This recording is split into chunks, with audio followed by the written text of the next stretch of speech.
Morning guys, I'm going to take you along with me on a service call here, and we were just out here for maintenance, and it sounds like the thermostat isn't displaying anything, the control board on the furnace isn't displaying anything, or the humidistat, so it sounds like there might be a short. I was reading the work order and it sounds like during the maintenance that there was a mouse nest found. It's only a 4-year-old unit, so maybe there's some damaged wiring, there might be a short somewhere. So I think that this will be a good video to show you guys how to troubleshoot and find a short. And yeah, without any further ado, let's get right into it. While we're on the way there, I wanted to share a little story about a service call that I had this morning as well, where it was a 6-year-old Guardian unit, and the customer told me that their buddy who has done refrigeration forever came out and said that was low refrigerant. When I got there, initiated a call for cooling, put the disconnect back in, and the condenser fan was running but no compressor operation. So like, how do you verify that's low on refrigerant if the compressor is not even running, unless if it's flat, you know? So I found that the capacitor was toast. It's like, okay, well, maybe the dude didn't have a meter or didn't bring much of tools, you know, whatever. You know, I'm not going to make assumptions here. So I threw a new capacitor in and still no compressor operation. Just for fun, I also threw a hard start kit on it, still wouldn't start.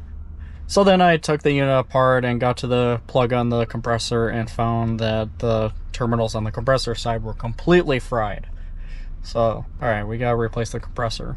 But since this person didn't register their warranty when they bought the house, however that works, the warranty actually expired last year. So obviously compressors are a pretty hefty expense. And my point in that video, I made a little short on it as well. Just kind of explaining the situation. But like, for example, I was kind of bashing Guardian on their wiring diagram, how there are 2 brown wires going to the capacitor. It's like, great, that's very specific, you know, because I always like to double check the wiring diagram to make sure that everything's correct. But anyways, we all know that Guardian is a pretty crappy brand, especially with those compressors. You know, the customer even asked me, is it worth putting this money into the unit, or is it worth getting a new unit? And I said, well, let's just send you quotes on both and then you can decide from there.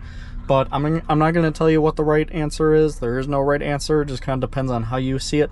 Personally, I do not like Guardians. I would not put that much money into it. But at the same time, new units are expensive, especially now with the new refrigerant. So, I don't know.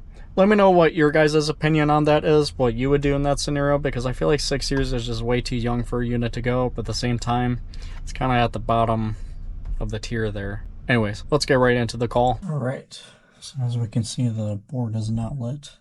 It smells completely fried in here. Let's turn the power off. Fuse is okay. Let's test the transformer. Looks a little black, so I wonder if that smell's coming from there. Because depending on the type of short that you have, sometimes it doesn't even blow the fuse, and it can actually just take out the transformer.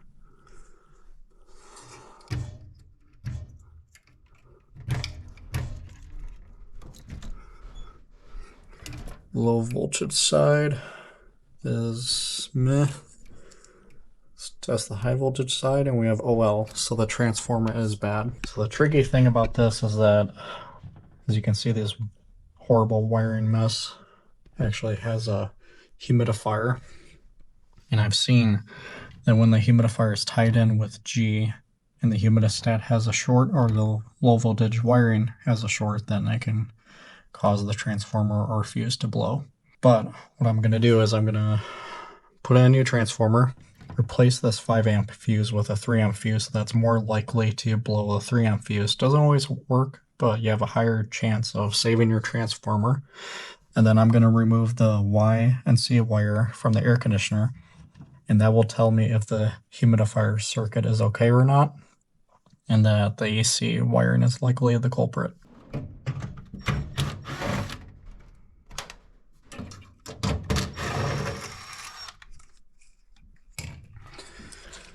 Let's grab the new one here.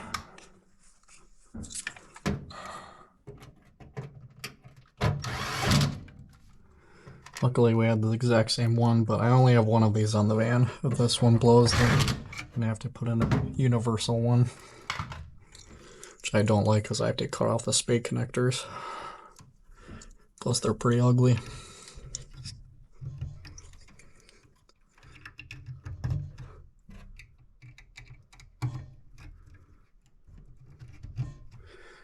Okay, let's put in this 3-amp fuse.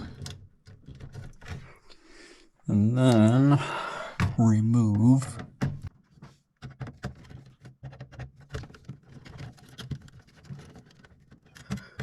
our common and our Y.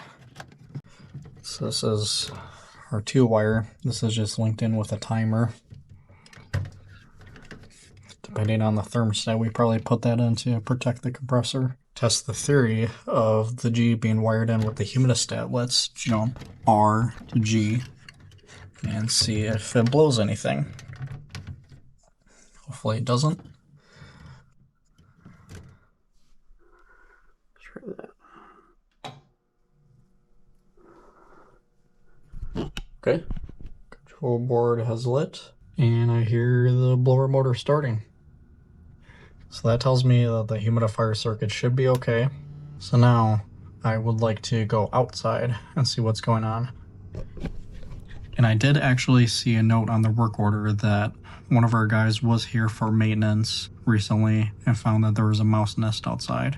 He claims that there was no wiring damage and caulked it up, but maybe there's a little nick in the wire somewhere, so let's go check it out. Due to the nature of this, I'm just going to pull the disconnect.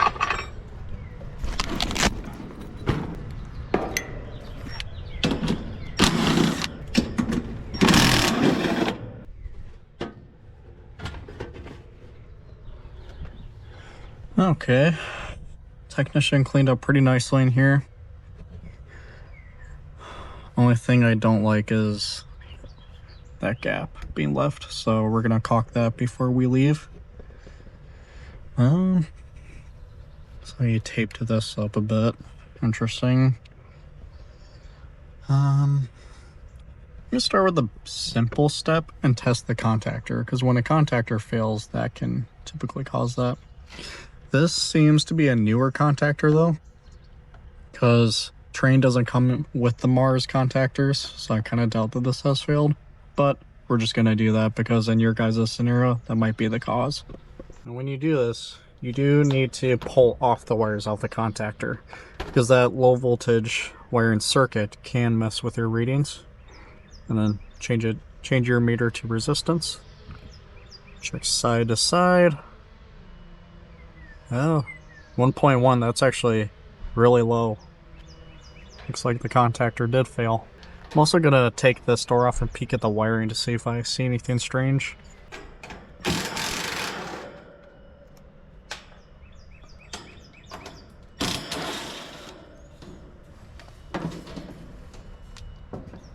That looks okay. Put it down so we don't forget. Let's do it. First, you have to double check your power.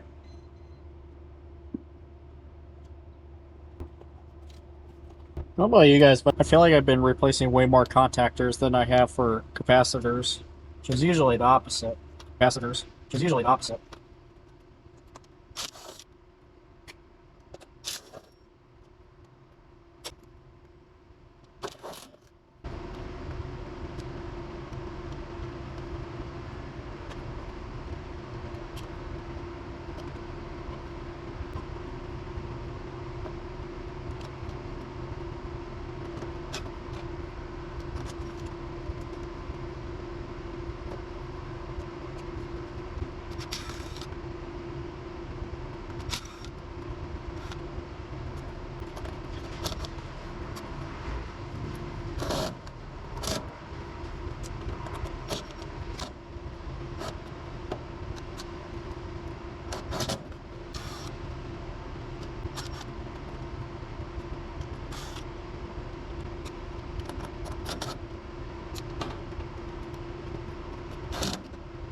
We'll go turn it on inside and see what happens.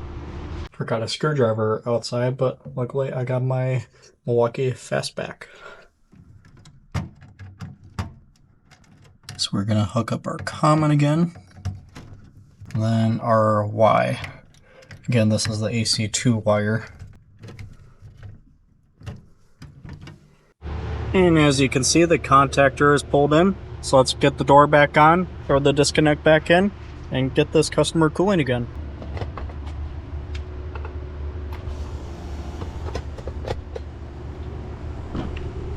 Voila. Alright, temperature up is looking good. Should be all set to go. Alright, we are out of there. That was a success. Now, if you're watching this video to kind of see how to troubleshoot a short and whatnot, this was, in my opinion, kind of like the easiest best case scenario. Now, there are scenarios where the short is obviously in the wiring itself, which I do have videos on that as well, and I'll actually pop them up right here for you so you can go watch it in case if you're a technician still having trouble trying to find that short. I'll show you in that video how to test continuity on the wire itself to see if it's shorted to ground or shorted to each other, both different ways so that you can thoroughly test to see and narrow down where the short is. Hopefully this was helpful. Make sure to hit that like and subscribe button, guys, and as usual, I'll see you guys at the next call.